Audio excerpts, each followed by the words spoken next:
ये गांधी जी का अपमान कर रहे हैं, ये शहीद भगत सिंह का अपमान कर रहे हैं, ये बाबा कुंवर सिंह का अपमान कर रहे हैं, रानी झांसी बाई का अपमान कर रहे हैं।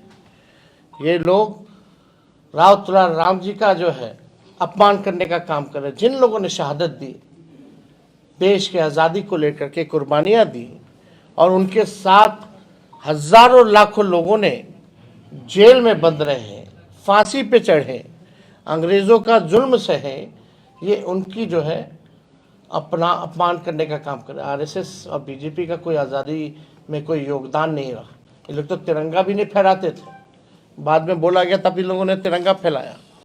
अब बाद में क्या कहेंगे ये मोहन भागवत जी कि आरक्षण जब खत्म हो जाएगा तब जो है आज़ादी मिलेगी, यही मोहन भागवत जी कहेंगे। अब ये लोग आरक्षण विरोधी लोग हैं, मतलब ये लोग आरक्षण को ख़त्म करके फिर बोलेगा कि सही में आज़ादी अब मिली।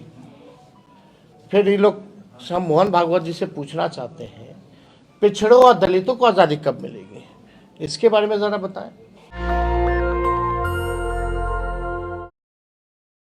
आप देखिएगा जो नीति आयोग का जो सूचांक है, जो रिपोर्ट है, उसमें रिपोर्ट में है बिहार सबसे गरीब राज्य है, बेरोजगारी सबसे ज़्यादा है, पलायन सबसे ज़्यादा है। जब महिलाओं से भी हम लोग लगातार जो है संवाद कर रहे हैं, महिलाओं का ये कहना है कि महंगाई सबसे बड़ी समस्या उनके लिए है, कोई बचत नहीं हो पाता घर में। भाजपा के लोगों ने 11 साल केंद्र में, 20 साल एनडीए की सरकार आपका बिहार में चलाने का काम किया, लेकिन जो बड़े बड़े मुद्दे थे उसको एड्रेस नहीं किया, बल्कि बिहार जो है भ्रष्टाचार का देश में अड्डा बन चुका है। आप कह सकते हैं गंगोत्री, यमुनोत्री, गंडक, सब कुछ जो है भ्रष्टाचार का यहीं से बहने का काम करता है।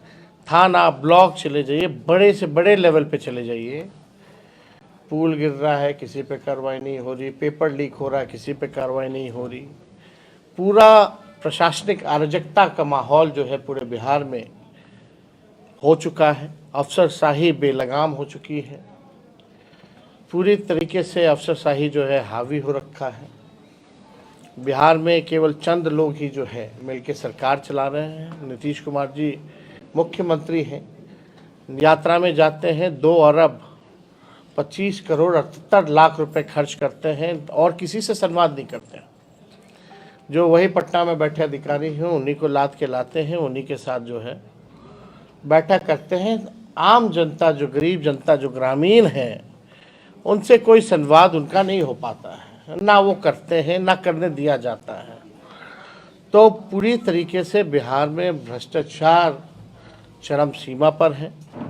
हम लोगों के 17 महीने में जो हम लोगों ने काम किया, आप लोगों ने देखा होगा, 5 लाख नौकरी, 3 लाख नौकरी प्रक्रिया थी, IT, sports policy, tourism policy, नियोजित शिक्षकों को राजकीय कर्मी का दर्जा, मानदेय, हम लोगों ने तालमी मरकज़ हो, विकास मित्र, शिक्षा मित्र, आंगनबाड़ी, सभी लोगों का ममता आशा का हम लोगों ने बढ़ाने का काम किया।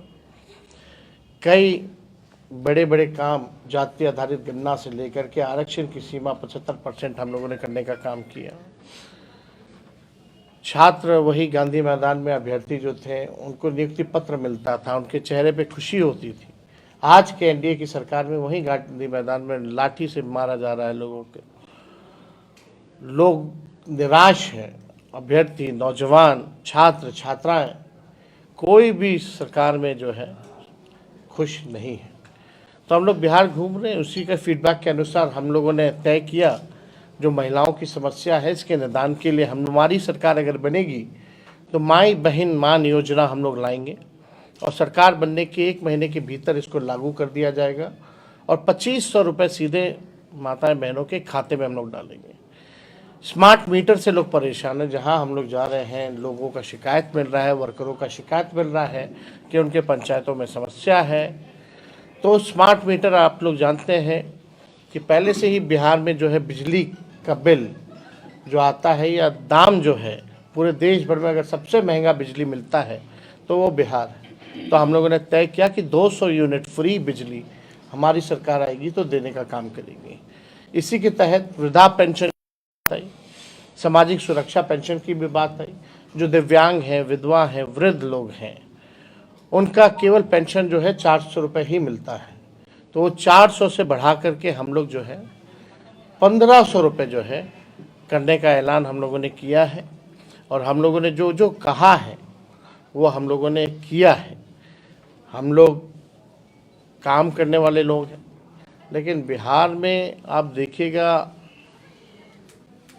नीतीश कुमार जी थक चुके हैं, रिटायर्ड अधिकारियों के साथ जो है वो बिहार चला रहे हैं। पूरे बिहार भर में डीके टैक्स वसूली हो रहा है, भ्रष्टाचार का केंद्र बना है, और ना इनके पास कोई विजन है, ना कोई मिशन है।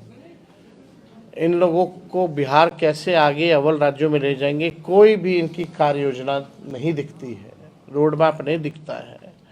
हम लोगों के पास विजन भी है, हम लोगों के पास रोड मैप भी है, पूरा ब्लूप्रिंट है कि किस प्रकार से बिहार को हम लोग अव्वल राज्यों में ले जाने का काम करेंगे, बिहार की जो मुख्य समस्याएं हैं उसको कैसे दूर करेंगे।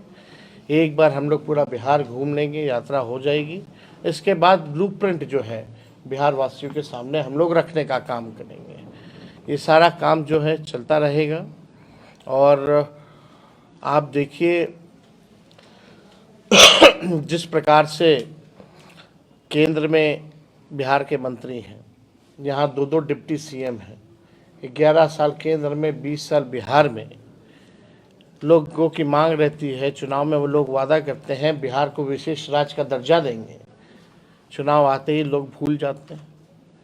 केवल जुमला चुनाव में, केवल झूठ, और बीजेपी का कोई काम नहीं रह गया है।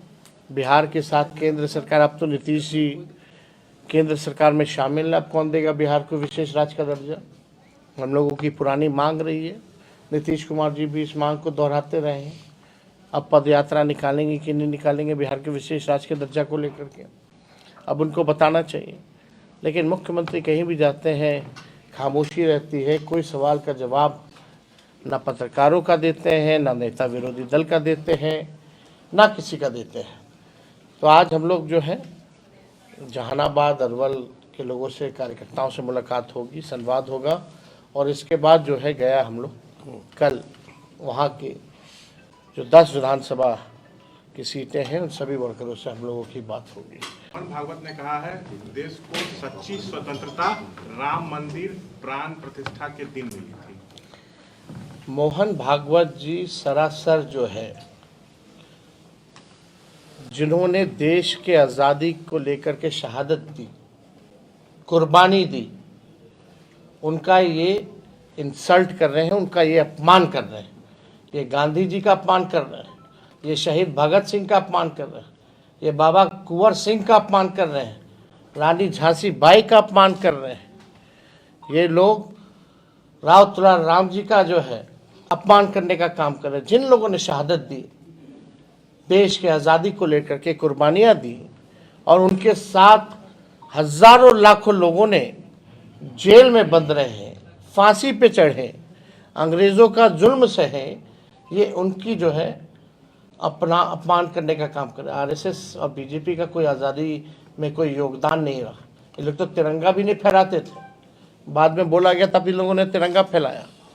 अब बाद में क्या कहेंगे ये मोहन भागवत जी कि आरक्षण जब खत्म हो जाएगा तब जो है आज़ादी मिलेगी, यही मोहन भागवत जी कहेंगे। अब ये लोग आरक्षण विरोधी लोग हैं, मतलब ये लोग आरक्षण को ख़त्म करके फिर बोलेगा कि सही में आज़ादी अब मिली। फिर ये लोग, हम मोहन भागवत जी से पूछना चाहते हैं, पिछड़ों और दलितों को आज़ादी कब मिलेगी, इसके बारे में ज़रा बताएं। ये लोग केवल जो मेन एजेंडा है उसको ये लोग डाइवर्ट करना चाहते हैं, जो मेन मुद्दे हैं उसको ये लोग केवल डाइवर्ट करना चाहते हैं। अरे अपने काम बीजेपी ने क्या किया बताएं मोहन भागवत जी, कि आज 84 रुपया हो गया है डॉलर का रेट, $1 का रेट 86 हो गया। बताइए 86 हो गया। आज देश गुलामी की ओर जा रहा है। आप क्या बोल रहे हैं? कौन लेके जा रहा है देश को गुलामी की ओर? इतना महंगा हो रहा। पहले क्या कीमत थी? तभी लोग रोते थे, देश गुलाम हो रहा, देश गुलाम हो रहा। अब इससे ज़्यादा 86 रुपये से ज़्यादा इनके 86 रुपये तो इनके राज में हुआ। अब कहाँ देश जा रहा है, गुलामी की ओर जा रहा है कि नहीं जा रहा। मोहन भागवत जी, ये लोग संविधान को मानने वाले लोग नहीं हैं। ये लोग स्वतंत्रता सेनानी जितने रहे या जितने हमारे सुभाष चंद्र बोस रहे, इन लोगों का अपमान करने का काम कर रहे हैं। तो इन लोगों का अपमान देश की जनता बर्दाश्त नहीं करेगी। और मोहन भागवत जी को जो है बताना चाहिए कि पिछड़े दलितों को आज़ादी कब मिलेगी। सर एक और सवाल, पटना में ऑलरेडी की ओर से पोस्टर लगाया गया है, इसमें लालू राबड़ी की तस्वीर नहीं है। कहाँ नहीं है? पटना में कौन लगाया है? कहाँ? राजद की ओर से बताया जा रहा है कि लगाया गया है, जिसमें आपकी कहाँ? तस्वीर सब बेकार का मुद्दा है, कहीं कोई बात नहीं है। सर पहले आप आरसीपी टैक्स को लेकर हर जगह लगता है। ये नया डीके टैक्स क्या है सर? डीके टैक्स जो है ये भ्रष्टाचार का केंद्र बिंदु है। बिहार में भ्रष्टाचार चाहे थाना हो, ब्लॉक हो, आखिरी बेनिफिशियरी डीके है। डीके बॉस ही जो है सुपर सीएम है। सरगना कौन है सर डीके के? समय आने दीजिए सर। थोड़ा हर एक चीज़ जो है कैसे होता है वसूली, कैसे किया जाता है, विद एविडेंस हम लोग सामने रखेंगे। तेजस्वी जी, आप सीएम के स्वास्थ्य को लेकर अक्सर सवाल उठा रहे हैं, क्या बिहार के लिए घातक है कि ये सीएम का मेंटल स्थिति? देखिए व्यक्तिगत तौर क्या पता मिला के देता हूँ, लोग कौन जान रहा है। हम व्यक्तिगत तौर पे मोड़ चोड़ के मत दिखाइएगा। व्यक्तिगत तौर पे बुजुर्ग हैं, अभिभावक हैं, उनका हम सम्मान करते हैं, लेकिन नेता विरोधी दल होने के नाते हम जो है वो मुख्यमंत्री है, इसका विरोध करते हैं। सर केंद्र सरकार हम लोग क्यों नहीं चाहेंगे कि भाई उनका स्वास्थ्य जो है ठीक रहे। अब लेकिन उनके आसपास वाले जो लोग हैं अब क्या करते हैं नहीं करते, अब उनका काम है। कल चर्चा हुई कि ये जो एलजेपी के भोज में शायद नीतीश आए और वहाँ चिराग पासवान नहीं थे। अब देखिए, अब इसमें हम छोटी बातों को जो मुद्दा नहीं है उस पर हम बात करना नहीं चाहिए। उनके मसला है, वो जाने चिराग पासवान जी जवाब दें कि क्या हुआ है नहीं हुआ। इसमें हम कैसे जवाब दे सकते हैं कि मुख्यमंत्री जी गए वो नहीं थे। इसमें क्या मुख्यमंत्री जी को सर केंद्र की तरफ से बोलने को मनाही है या बोलने की स्थिति में नहीं वो रहते हैं? अब तो भाई आप लोग भी जानते ही, पिछले बार भी विधानसभा सत्र था, दोनों हाउस में नहीं बोले। इतने गंभीर से गंभीर मसला चल रहा है, मुख्यमंत्री गायब रहे, कोई चुप्पी उन्होंने तोड़ी नहीं। यात्रा में भी सर प्रगति यात्रा में सम्राट चौधरी उनको ये प्रगति यात्रा नहीं दुर्गति यात्रा है। हमने ट्वीट किया था, वीडियो भी डाला था कि जैसे ही प्रेस से उनकी इच्छा भी होती है बात करने का, तो 2 मंत्री इधर एक अधिकारी उधर खींच के ले जाना चाहता है सर। तो आप तो देखिए दक्षिण किसी बिहार से छुपा है। तेजस्वी जी, आपका दक्षिण बिहार मजबूत गढ़ रहा है, पिछले विधानसभा में बहुत शानदार सफलता मिली थी। क्या इस बार आप उस सफलता को दोहराएंगे? और नहीं, इस बार पूरे बिहार में हम लोग जो है सफल होंगे और महागठबंधन आरजेडी की सरकार बनेगी। हरियाणा के बीजेपी अध्यक्ष पर दुष्कर्म का आरोप लगा है, उन्हीं के राज्य शासन। अब जांच का इशू है ना, फिर तब तो लोग हैं, अगर दुष्कर्म का है मामला कोई भी है तो इस पर जांच होनी चाहिए, जो दोषी है उस पर कार्रवाई होनी चाहिए। चुनाव होने दीजिए, जनता मालिक है, उनको तय करने दीजिए, जनता का जो निर्णय होगा सिराग पे होगा। तेजस्वी जी, एक आखिरी और अहम सवाल है, आरजेडी क्या अलग लेकर 20 और 25 का जो चुनाव हुआ था उसके बाद 25 में विधानसभा चुनाव है, आरजेडी क्या कुछ अलग करने जा रही है कि इस बार उसको ज्यादा लोग मत दे और ज्यादा सीटें उसकी है? क्या कुछ अलग हुआ, कुछ ऐसा है क्या आपके पास? आप बीजेपी बताती है क्या? हम क्या बताएं, हम क्या करें? आप लोगों का बयान आता है कि नीतीश जी अगर आना चाहें गठबंधन में फिर से तो हम उनका स्वागत है, लेकिन तेज प्रताप जी कहे कि नहीं आने देंगे, पूछने नहीं देंगे। वो देखिए, अब इस बात को लेके चर्चा होनी ही नहीं चाहिए। एक बात क्लियर है कि अब सीधे चुनाव होगा, अब जनता चुनाव करेगी। नेशनल दस्तक की आपसे गुजारिश है कि अगर इसको बचाना चाहते हैं तो नेशनल दस्तक को सब्सक्राइब करने के लिए रेड कलर के सब्सक्राइब बटन को दबाएं, फिर बेल आइकन की घंटी दबाएं। नेशनल दस्तक को बचाने के लिए बहुत जरूरी है कि हर खबर को शेयर करें, लाइक करें, कमेंट जरूर करें।